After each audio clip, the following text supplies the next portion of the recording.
Mo Hijab says the Jews love life, and the Muslims, they love death. So Mo thinks the Muslims will prevail in strife, because they're glad to breathe their last breath. But what Mo don't know would fill a room. Life will defeat the prevailing gloom. And that's it, ladies and gentlemen. This week in Jihad has begun. We are back. We are better than ever. David, I did not, as I was considering last week, go up onto the top of a tall mountain and throw myself off because the inspiration had left me, but I don't think it's back. But nonetheless, I will not imitate Muhammad because I do not think he is the excellent example. And thus... Hey, he's kind of a douche. What? I'm just saying. If we're being honest. Yeah, well, that's what we should always do. So, yes, you're quite right. And consequently, not an excellent example.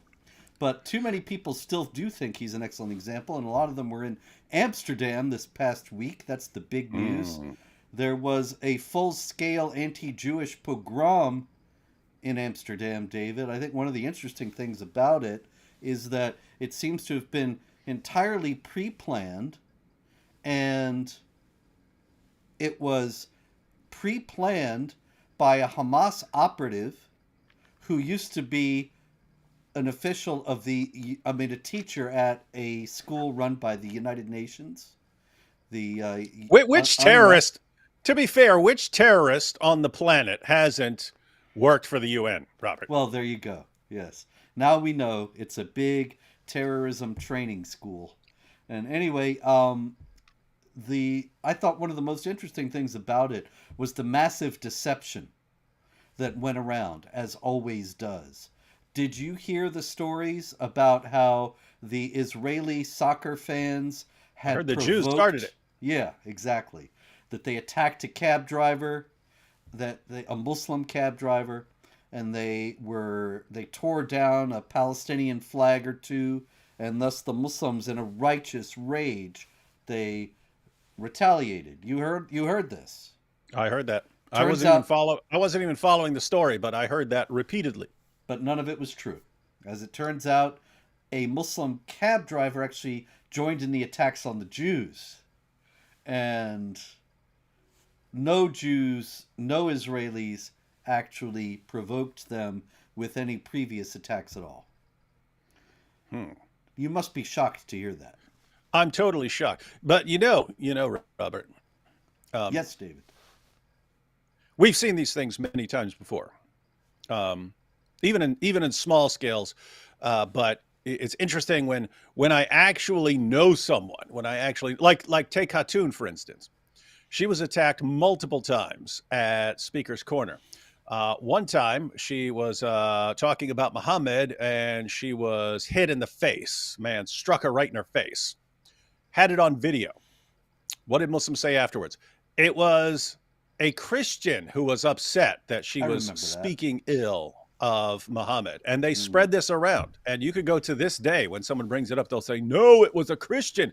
Though even the Muslims from Speaker's Corner later confirmed, okay, yeah, that guy's a Muslim, we know who that is. But once they spread the lie, no, it's a Christian, it just keeps going, right?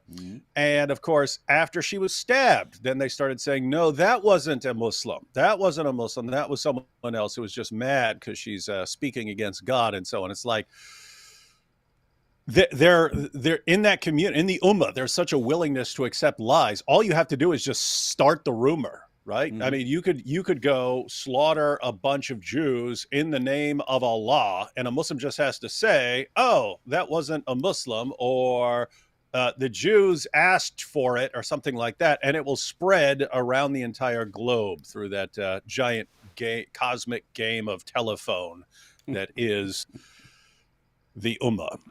You're correct, sir. And there's another big example of that this week, and that is over the arrest of the charging, rather, of an Iranian operative who the United States Justice Department says was sent by the Islamic Republic to kill Donald Trump.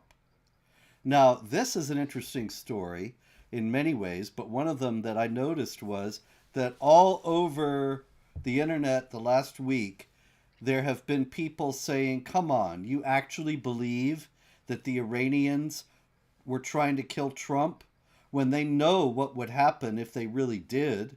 This is obviously a false flag that the U.S. Defense Department or the Pentagon or whoever, that they're doing it to try to provoke a war with, or justify going to war with Iran.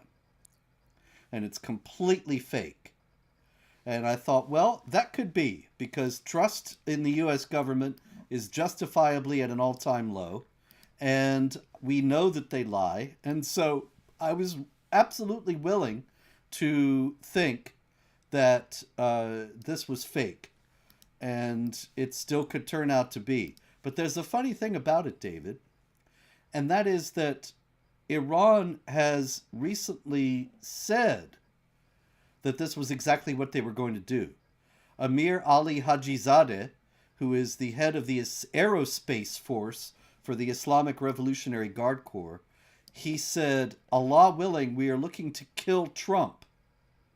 I don't know how you can spin that to say, oh no, we don't want to kill Trump, it's a false flag. I mean, he says, Allah willing, we are looking to kill Trump. Khamenei, the supreme leader, in 2020, he said the assassin of Soleimani and the one who ordered the murder should be punished. And he says that they will be punished at any time possible.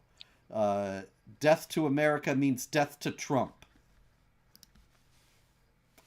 So, yep. Oh, I just wanted to point out, as far as them actually carrying out, of course they would want to if they thought they could actually succeed. I don't think Trump's gonna. Well, Trump's definitely not gonna, send in soldiers or something like that. Most likely going to cost them piles and piles of money, though. So at the very least, going to cost them piles and piles and piles of money. Probably take away restrictions on Israel dealing with Iran and so on. So, these are really negative consequences for Iran. And it might be a situation where they're looking at almost successful assassination attempt where, if it had been another inch closer, it would have, he wouldn't be president right now. Indeed. So entirely believable. Yep. And the Iranians aren't. They don't think like other people do, right? Like you have the leaders, and really the only people who support the regime in power are the extreme radicals, right? The extreme Shia radicals, who they really seem like they want to force the Mahdi to come by causing problems in every direction and causing this big global conflict to the point where Islam is going to be crushed if God doesn't intervene by sending the Mahdi. So they are like the definition of like a doomsday cult type group. And so when they say, so when we try to apply our reasoning, oh, Iran, you wouldn't want to do this because that would lead to this, you're assuming they're thinking like you. We don't want problems that we can't handle. Lots of them do want problems that they can't handle because they think that's the signal for Allah to send the backup, the ultimate backup. That's the Shiite prophecy, that the Mahdi will return when the Muslims are more persecuted than they've ever been. And so if they get nuked, something like that, hey, that's exactly what they want. And there was actually one of the presidents of Iran, one of the former presidents, Rafsanjani, if my memory serves me right, actually said that. We could nuke Tel Aviv, Israel would be destroyed. But if they send nukes in retaliation, we can stand 15, 20 million casualties. And obviously, then the Mahdi would return, everything would be okay. So this is indeed a doomsday cult, as you say. And it's hard for Western, especially secular Westerners, who neither have a religion of their own nor study anything about Islam, to understand that. And they just assume that the Iranians think exactly the way everybody that they know does. It's really the biggest downfall of like problems with Western civilization right now is thinking that other people think the same. Matter of fact, Jordan Peterson just had a discussion with Richard Dawkins, and Dawkins is acting like he doesn't need to defend his moral claims at all. It's just these things are obvious. And Peterson pointed out, he said, I think it's great that we've gotten to a point in history where the values that we hold are so normal to us that you think they're self-evident. He goes, but this is not how human beings just act. It's not, right? And Dawkins is agreeing. He said, Jordan Peterson started going, human beings can be brutal. Look at the primates and so on. And Dawkins is nodding in agreement. Yes. Human beings can be completely brutal and so on. But that idea that we've gotten to a stage where we take certain values and human rights as just obvious, and we think that it's so self-evident that everyone else agrees with us and all other religions are the same and so on. It's just not true. And you guys keep, hey, let's bring in more millions of these people who agree with us on everything. Wait, why are they killing their daughters and why are they raping our daughter? What's going on here? They can't comprehend the fact that other people do not think the same. And that is a very dangerous mistake to make when you're bringing in millions of people. It's a very, very, very dangerous mistake to make when you have a regime like Iran.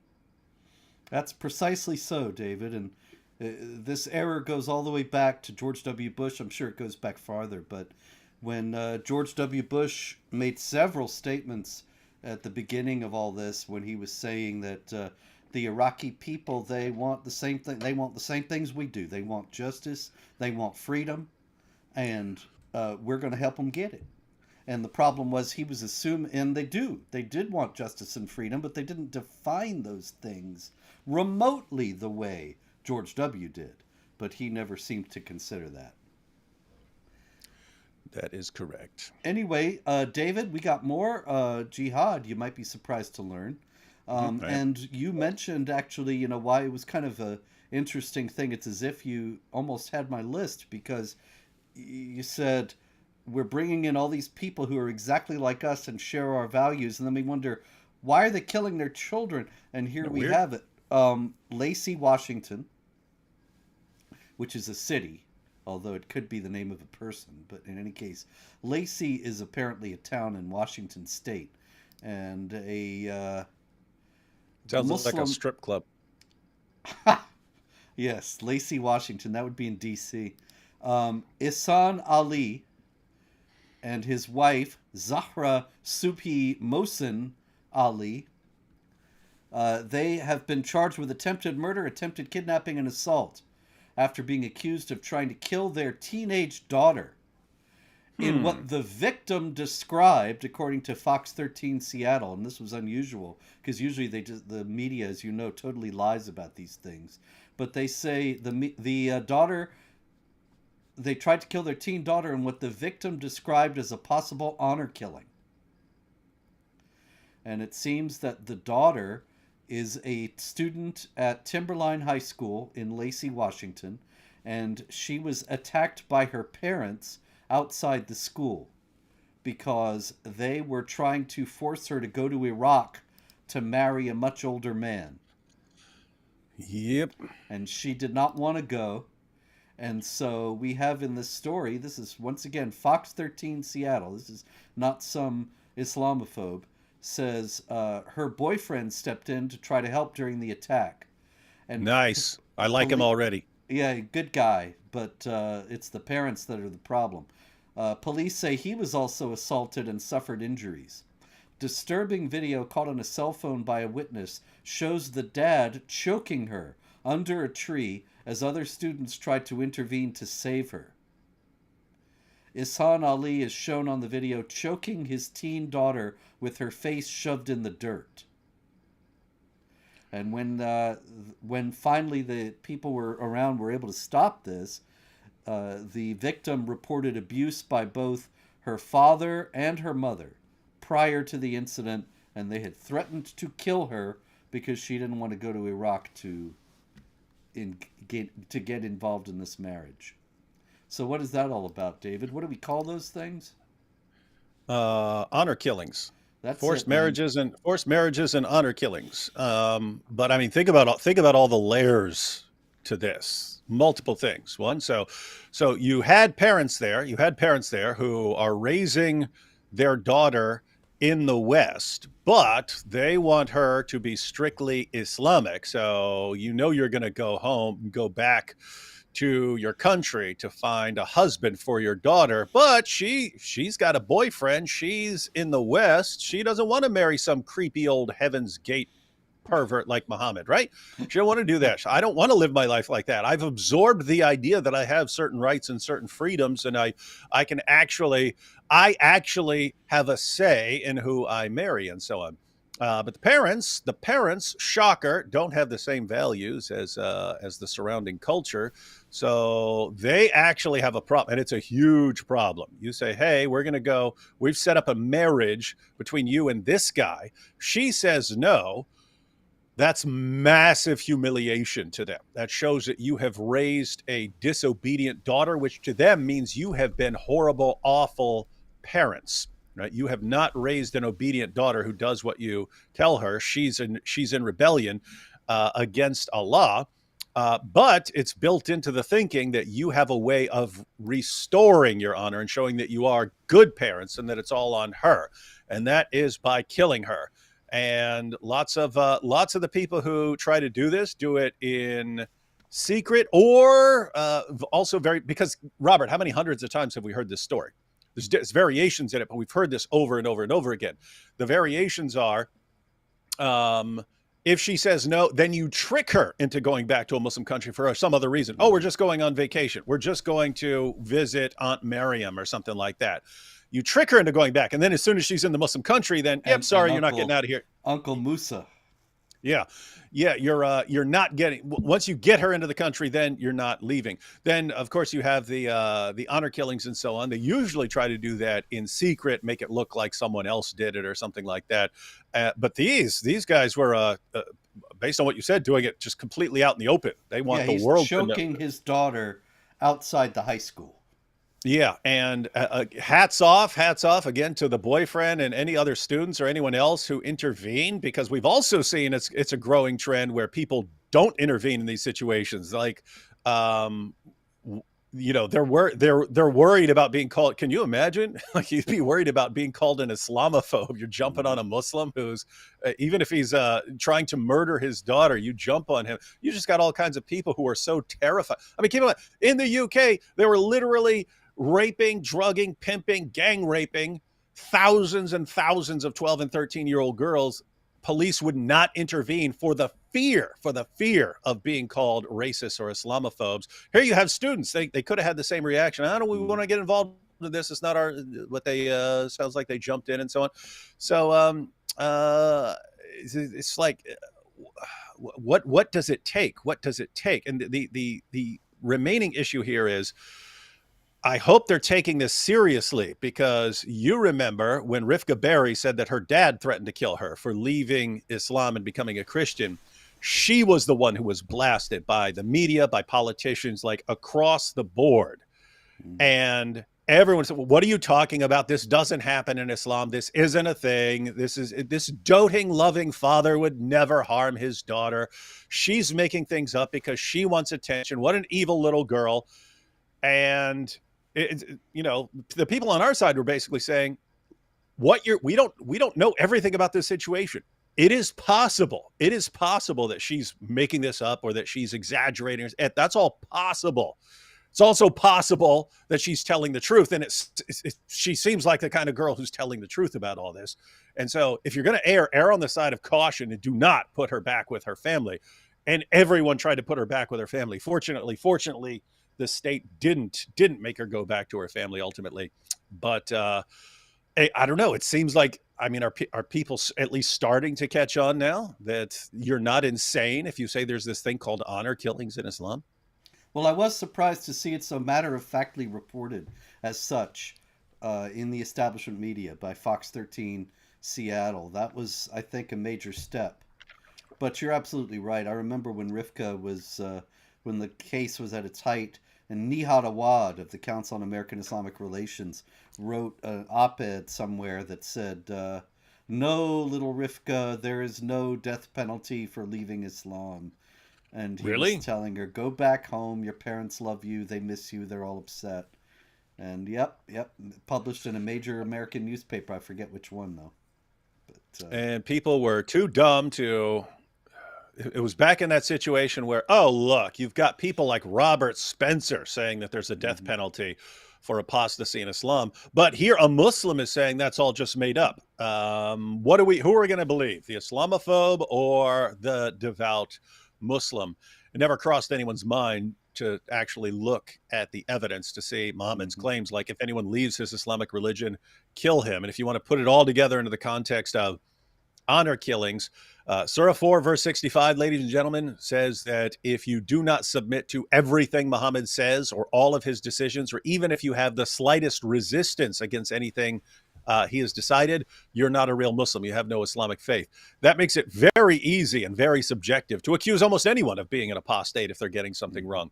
So if a girl is deciding to live have a boyfriend and things like that, she's disobedient to her parent, very easy to say you're actually not a Muslim right now. You're an apostate now. What did Muhammad say? If anyone leaves his Islamic religion, kill him. There's a disagreement in the among the four schools. Three of the four schools of Sunni Islamic jurisprudence say that you kill a female apostate the same way you kill a male apostate. One school says no, you treat a woman differently. It's still not great. You have them and the Shias, and they advocate actually like punishing the woman. Like some of them say that every day when she's supposed to be praying, if she's not praying, you lash her. So you don't want to be a Muslim, fine. Every day for the 5 daily prayers, we're going to lash you until you decide to be a Muslim again. So I believe you can actually torture a woman That's a beautiful thing, into David. It's into such a believing. beautiful religion. Yeah, so very easy and very subjective ways to accuse someone of being an apostate. Death penalty for apostasy. Most of the schools say that it applies to women as well. And you have Muhammad's claim in Sunan ibn Majah that you carry out Allah's penalties even against your own family members. You put all that together, you have a big justification for exactly what they were trying to do to their daughter. And meanwhile, politicians and journalists were telling us for a very long time there is no such thing. We must be insane for reading Yep. words off a page and being able to state what those words are.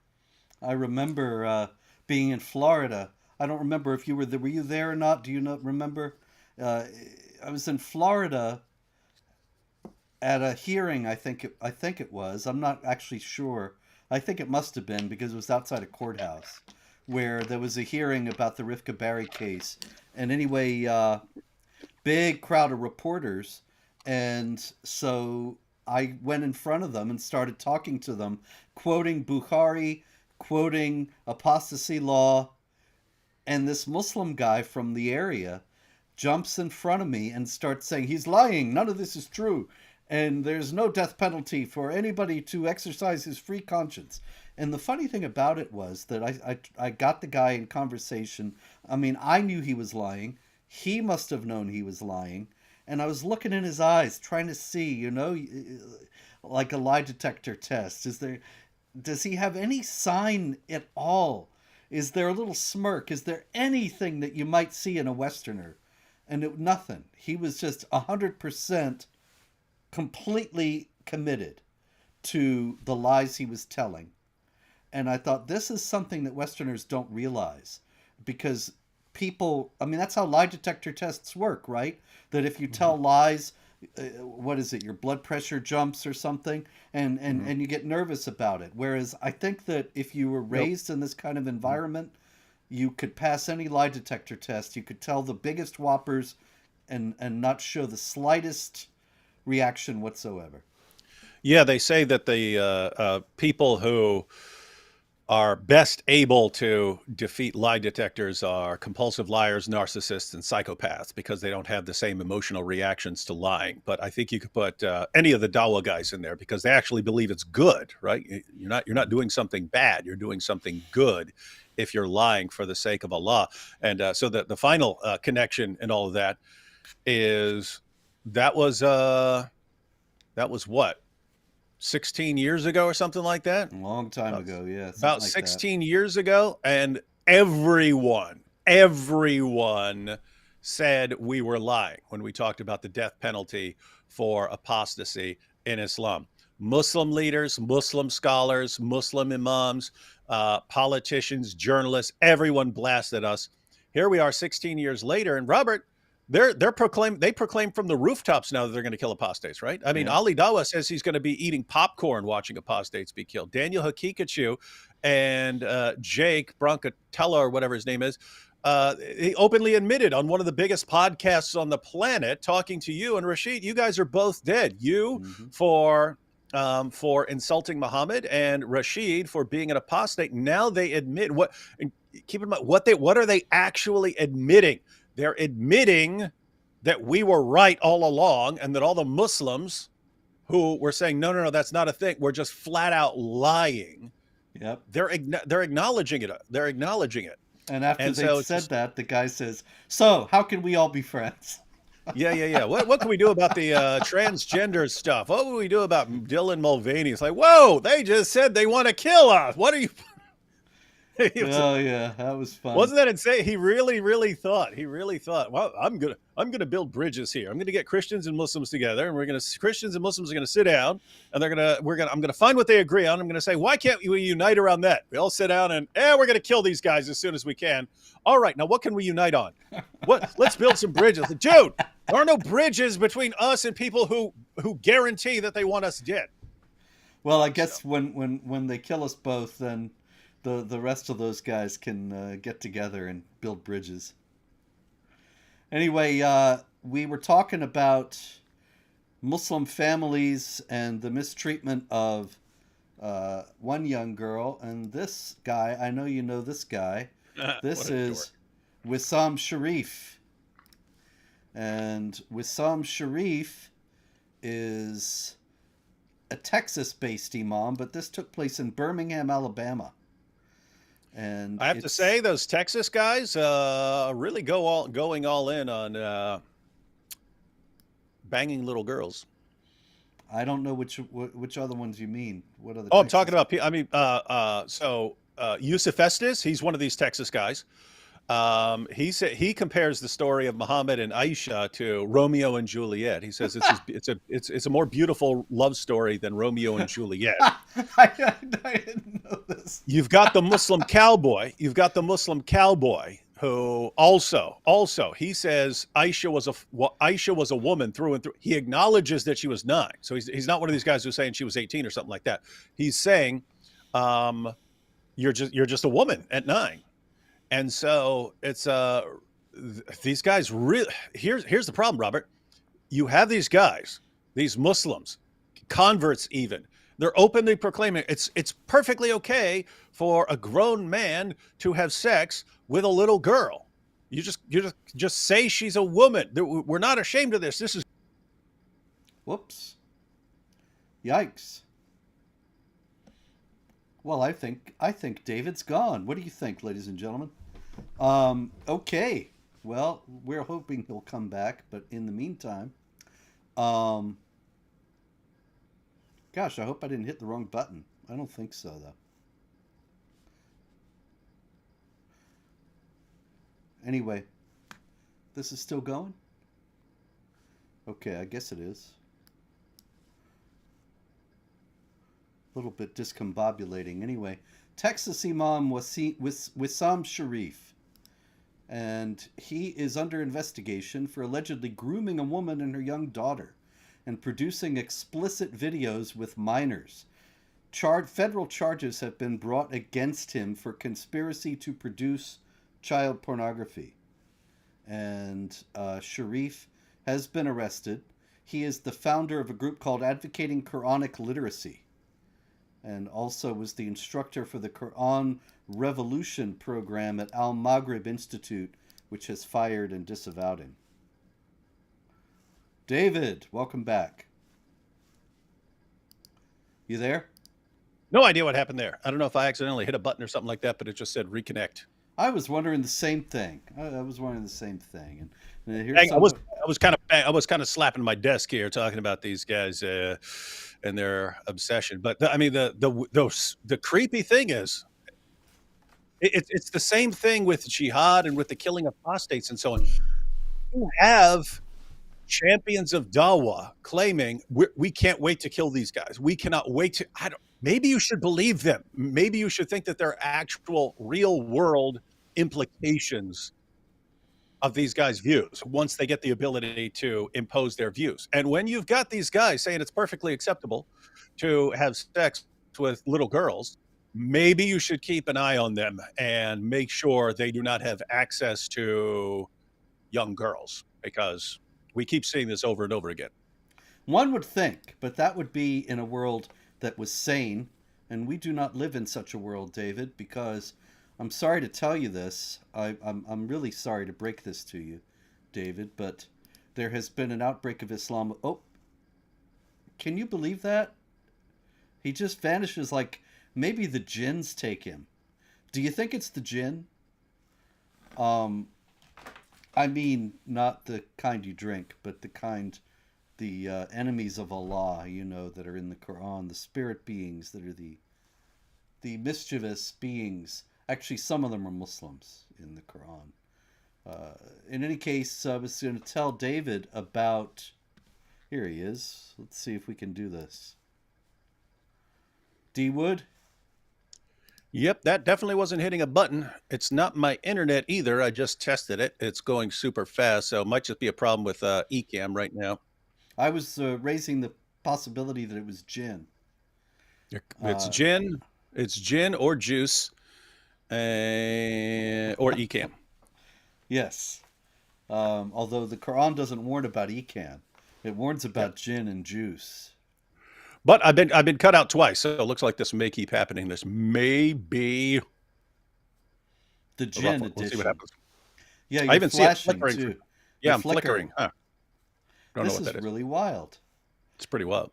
Yeah, all these gin in the show tonight, ladies and gentlemen. We have special guests. Anyway, I was bringing up that there's been an outbreak of Islamophobia. And the outbreak of Islamophobia was in Massachusetts, right here in the United States. Or at least Massachusetts. Did you hear about this? No, but it's a weird place for an outbreak of Islamophobia.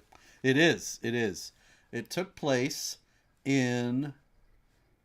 Let's see if I can find the town here. Um,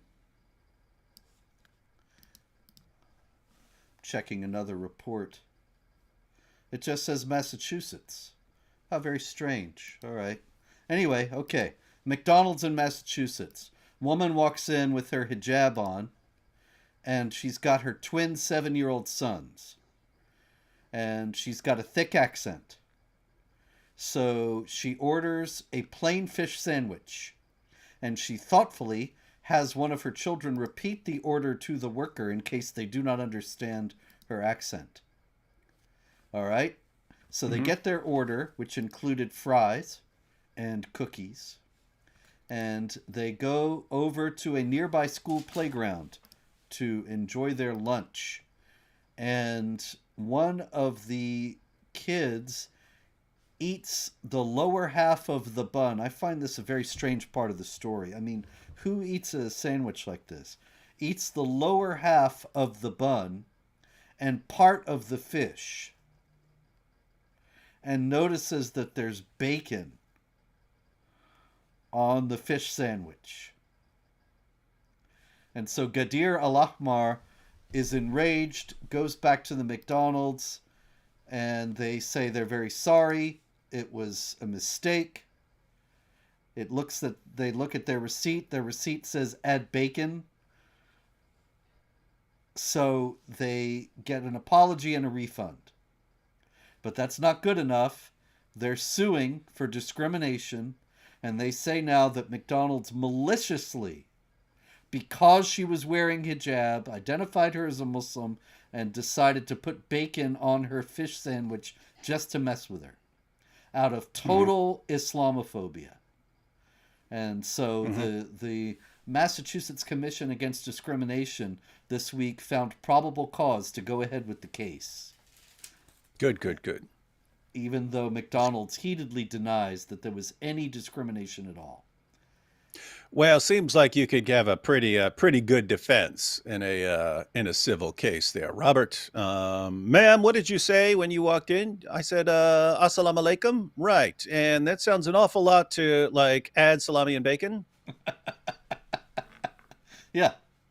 And I you also. acknowledge that you acknowledge that you have a huge accent. Mhm. And in all seriousness, I think that it's very possible that if they're all upset about bacon, that she said to the kid, "Tell them don't put bacon on it." And it's a noisy place, and this was during COVID. This happened, so they had a barrier up, and McDonald says it was hard to hear, and so they think they're saying add bacon to the sandwich. Hmm. Perfectly innocent mistake. And Or anyway, or anything else the kid might have said. I have to say, sure. I've never heard of bacon. Usually goes well on most things, but I've never heard of that on a fish sandwich. That's weird. No, that's not an ordinary thing. And so I suppose that's why they found probable cause that they wouldn't have ordinarily gotten a fish sandwich and had it have bacon on it. So it must be Islamophobia. After all, what else could it possibly be? Yeah, it's not like it. It's not like it could be an accident or something. No, certainly not. Must be everything is deliberate and intentional bigotry and Islamophobia. It has to be. Yeah, now see, another thing that makes me wonder about this case is that you got the Council on American Islamic Relations involved, and they've had other cases like this very similar in the past, gotten big payouts for the people involved, and of course then they get a cut because they're supplying the lawyer, and so it seems to me that it might just be another case of a kind of a victimhood shakedown where they see vulnerable officials who are worried about their image.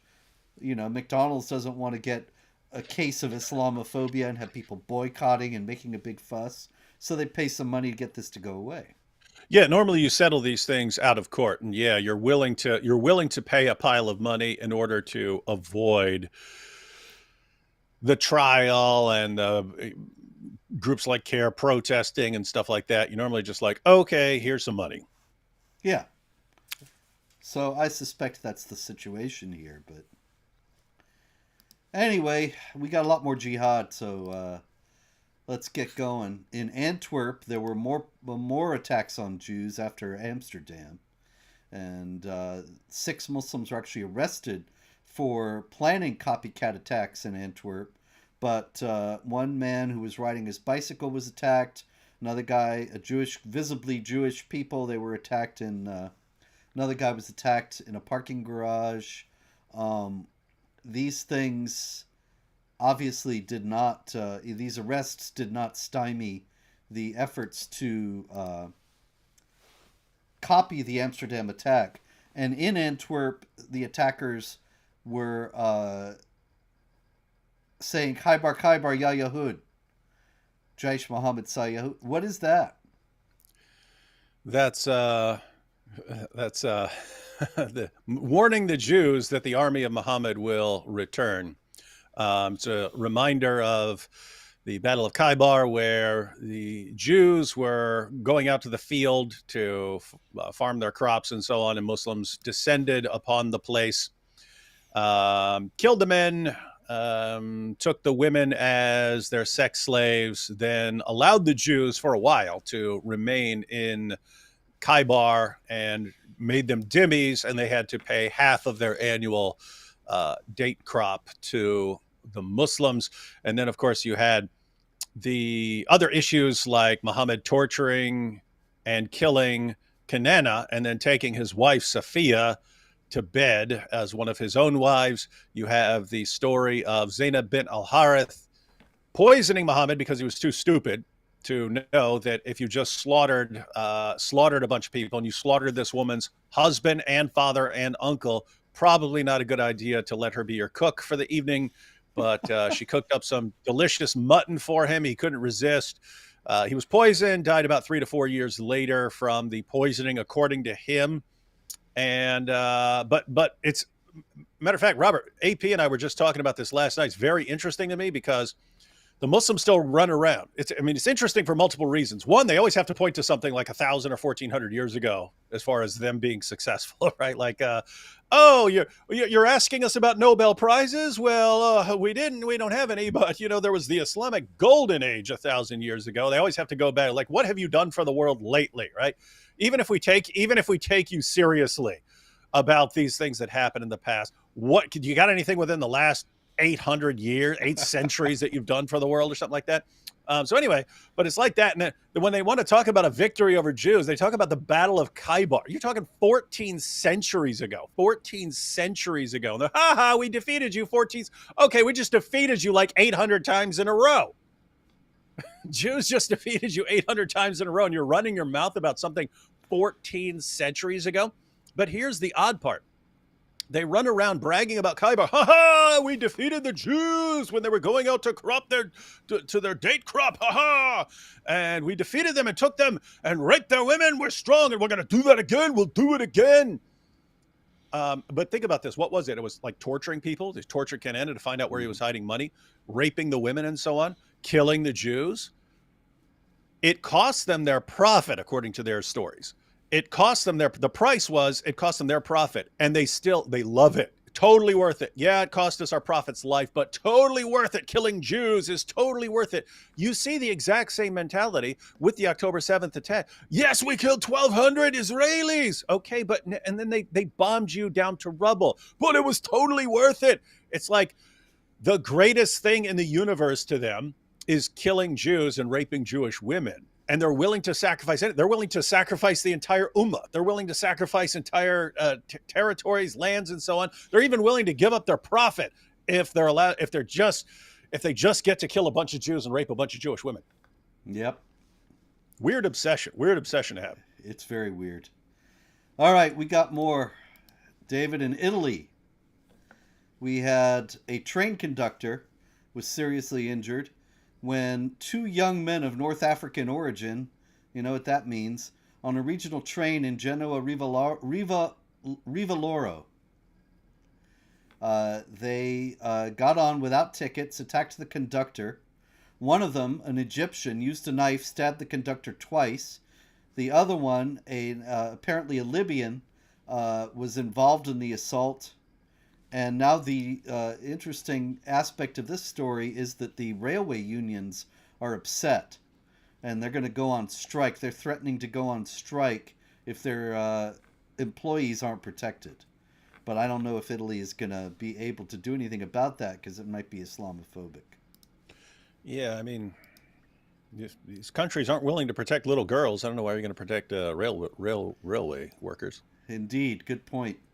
In Germany, we had a Christmas market. It's that time of year again, David. We had a planned jihad massacre at a Christmas market in Schleswig-Holstein. That was the same thing. That was like 5 years ago. It was an attack on a Christmas market in Germany. In Schleswig-Holstein? I don't remember, but it was like 5 years ago. It was an attack on a Christmas market in Germany. Yes, that's right. I don't think it was in the same place, but yeah, this guy was going to do the same thing. 17 years old. A Turk. And he is currently in prison. Unfortunately, the Germans are going to find there are many others who share his views. Okay, let's see. Meanwhile, we had... Hang on. I was wrong. It was 8 years ago. On December 19th, 2016, Islamist attacker Anis Amri drove a stolen truck through a crowd in central Berlin, killing and injuring dozens. It's Christmas market this one was in Berlin. But they... Robert, this goes back to what we're saying, like why they attack concerts and so on. It's okay. So you have Muslims like Al-Qaeda and so on. They're perfectly happy attacking a target, and they're totally fine knowing that they may be killing Muslims as well because it's just collateral damage. Or if it's a Western Muslim. They don't care about killing Western Muslims at all because they're part of the system. They're paying taxes and funding the U.S. government, which is, so they're actually under Allah's punishment as well. Mhm. But you do have terrorists who want to avoid killing actual Muslims at all costs. They don't even want to kill Muslims as collateral damage. What do you do then? Well, you target a place where you're not going to have any serious devout Muslims. So an Ariana Grande concert or a Christmas market playing Christmas music. You're going to be a devout Muslim walking around a Christmas market playing Christmas music? No. Good place for a terrorist attack. Indeed. Meanwhile, in Iraq, I should have brought this up in connection with the earlier stories. We have yet another case of the mistreatment of young girls. The Iraqis are poised. The Iraqi parliament is about to lower the age of consent for marriage from 18 to 9. Oh, Where do you think they got that? No idea. One of life's great mysteries, Robert. Yes. Nobody knows why. By the way, this is one of the ongoing serious problems that's going to get significantly, it's about to get significantly worse.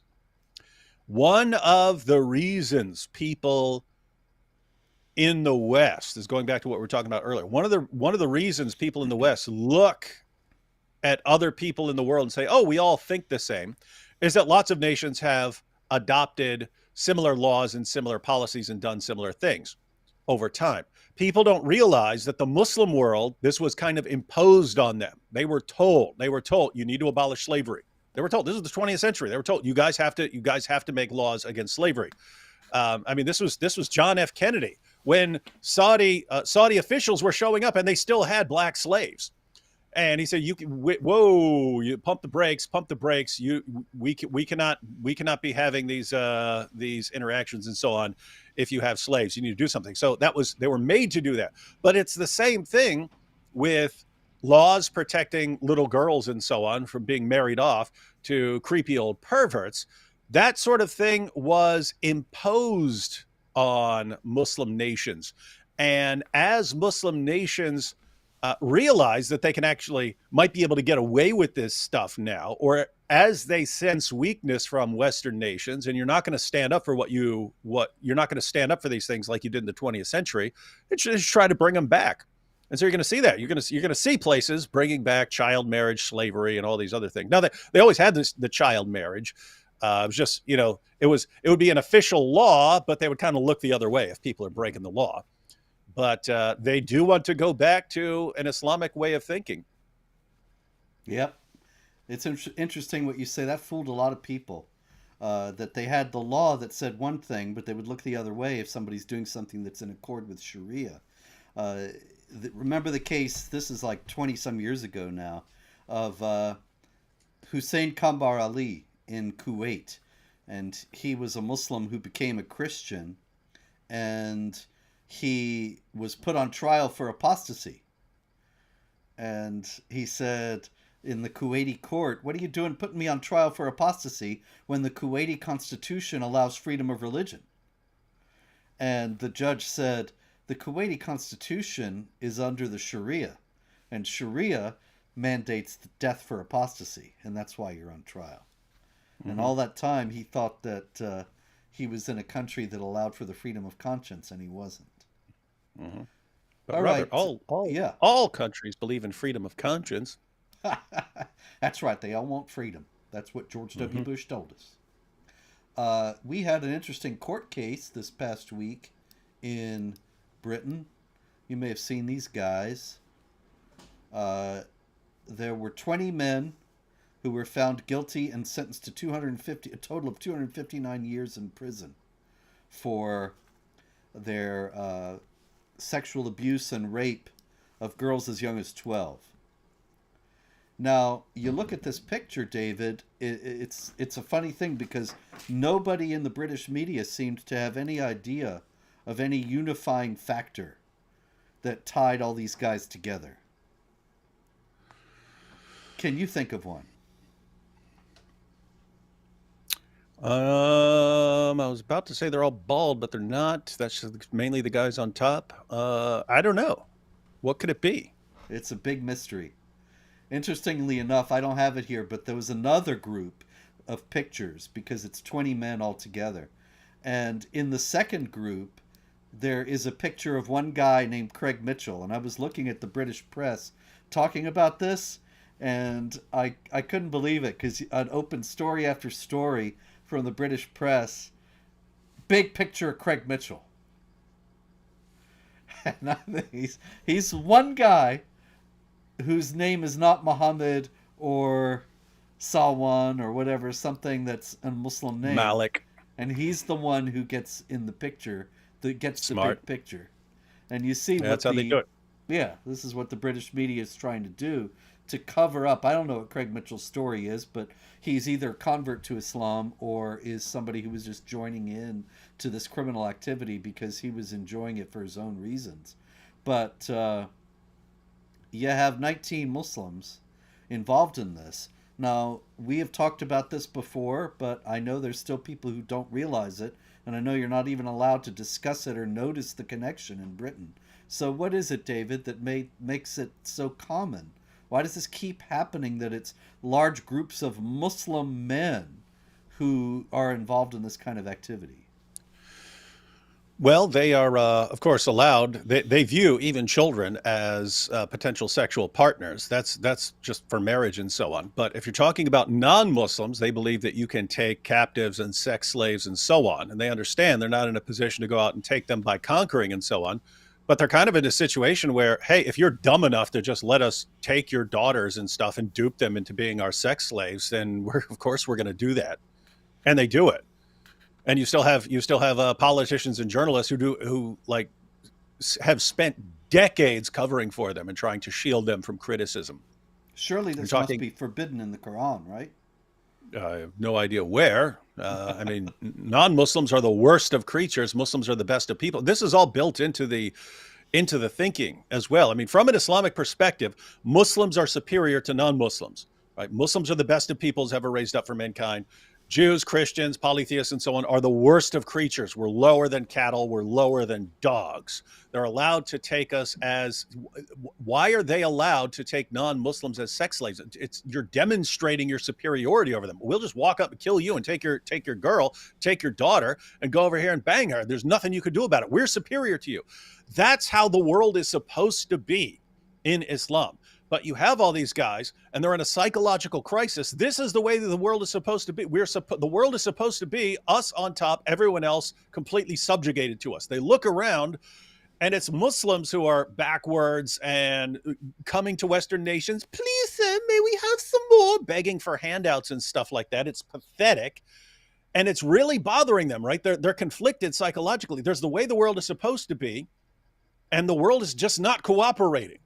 And when they take a 12-year-old girl and drug her, rape her, gang rape her, and start pimping her, it gives them that sense of domination that they crave. We are showing you that we are superior to you in this situation. So you have sick stuff. You have a very sick way of thinking, very disturbed psychology, pretty straightforward, pretty easy to understand, but no one wants to deal with it.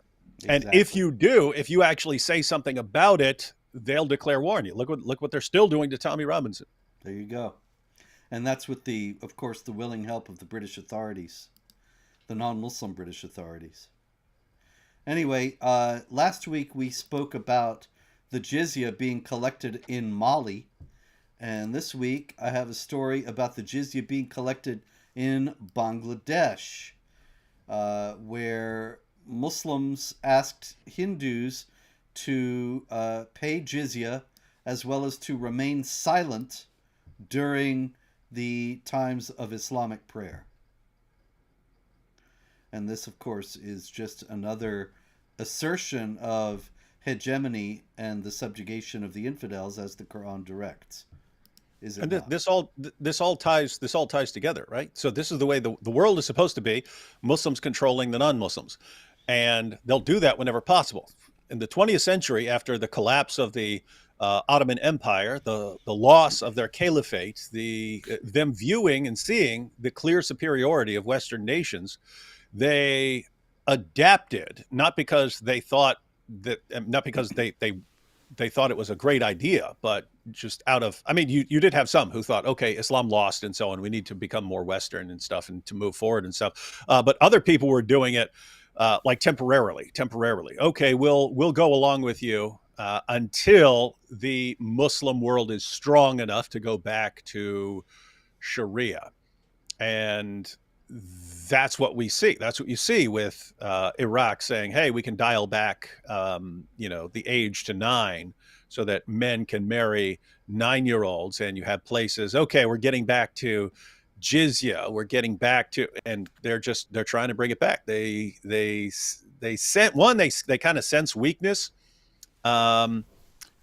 But two, it's kind of a last ditch effort as well. It's a similar idea to that of ISIS. Maybe the reason that we're so weak is that we're not cracking down enough and we're not imposing Sharia.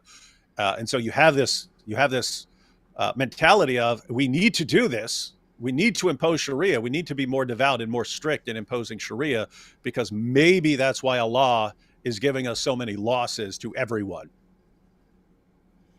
Okay, so you were talking about countries feeling strong enough to go back to Sharia.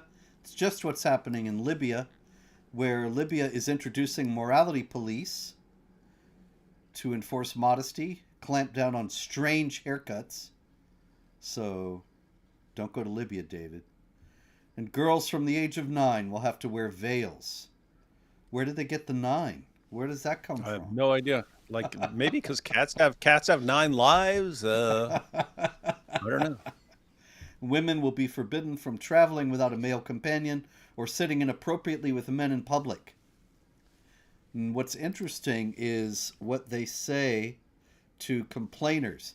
Ahmad Atrabelsi, who is the interior minister of the Libyan Government of National Unity, listen to what he says here. Personal freedom does not exist here in Libya. Those seeking it should go to Europe. And conquer them. Yes. Impose Sharia there. What's ironic is exactly the people. Okay, so now the people who want personal freedom are going to go from Libya into Italy, and then they'll put Sharia in Italy. And so there won't be personal freedom there. Where will the people who want personal freedom go after Europe? That remains unclear. Indeed. By the way, Robert, this is also connected to everything we were talking about before, as far as people in the West thinking that everyone wants the same things that they want. It has the same values. You remember the Arab Spring, Robert? Because that was part of Libya. You had the Arab Spring. You had this idea even before that with Saddam and so on. You had the idea from the perspective of the West. You have all these peaceful, wonderful Muslims who just want freedom and democracy, but they're under the control of evil dictators and tyrants, people like Saddam Hussein, Assad, Gaddafi. All these guys are keeping freedom from blossoming. And so we have the mentality in the West, because it's what worked for the United States, just shake off the tyrant, get rid of the tyrant, and then things will go well. Then you can have freedom and democracy. It's what we did in the US. And we think, it worked here. Why can't it work in Iraq? Well, maybe because you had a different kind of population here than you did in Iraq. So what do? We get rid of Saddam, and now they're blowing up each other's mosques. And now we're getting ISIS. We don't know what's going on. Maybe they don't think like you giant morons, and they were just using you and your gullible, stupid ideas to get rid of the guy who was keeping them in check. In other words, you already had the terrorists there. They already wanted to start blowing up each other's mosques. They already wanted to fight. They already wanted to go into killing spree. They already wanted something ISIS-like. They couldn't, because Saddam would have tanks rolling into their town and killing everyone. So they couldn't do it. But hey, Western nations, we want freedom. We want democracy. Can you take out this tyrant? Oh, sure. You're going to do that for us? Great. Now ISIS forms. They tried the same thing. They tried the same thing in Syria, but people wanted to get rid of Gaddafi, got rid of it, and now we're going to have freedom and democracy. Nope, now you got the morality police marching through the streets. Yep.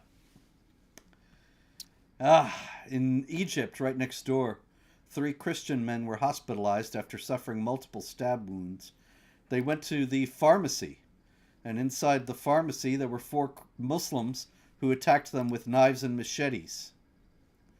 And it reminded me, David, of talking to an Egyptian woman some years ago, and she said, every day you go out, you never know what might happen. And you can be walking down the street and be attacked, kidnapped, raped, sold into slavery. You just don't know. It can happen anytime. And I think these poor guys, they went to the pharmacy, who knows, get the prescription filled or whatever, and they end up getting stabbed and they're in the hospital. And that is the precarious existence of the non-Muslim in a majority Muslim country. Mm-hmm. And now they want to make all of Europe and all the world like that. Great. What could go wrong? Yeah, it's going to be wonderful. We should all help them. Yeah, because otherwise you'd be an Islamophobe, and that would be bad. Mm-hmm. Yeah, you don't want to be called a name. It's better to, have your daughters raped and anyway. Yeah, so that's where it stands, ladies and gentlemen. There's plenty more jihad. For the full details, go see jihadwatch.org. And please leave a donation there on the sidebar. Hit us up on Patreon. We need your help to keep going at this point, and we will keep going, God willing, and be here next week, God willing. And until then, don't be afraid to go to the pharmacy, and pray, hope, and don't worry.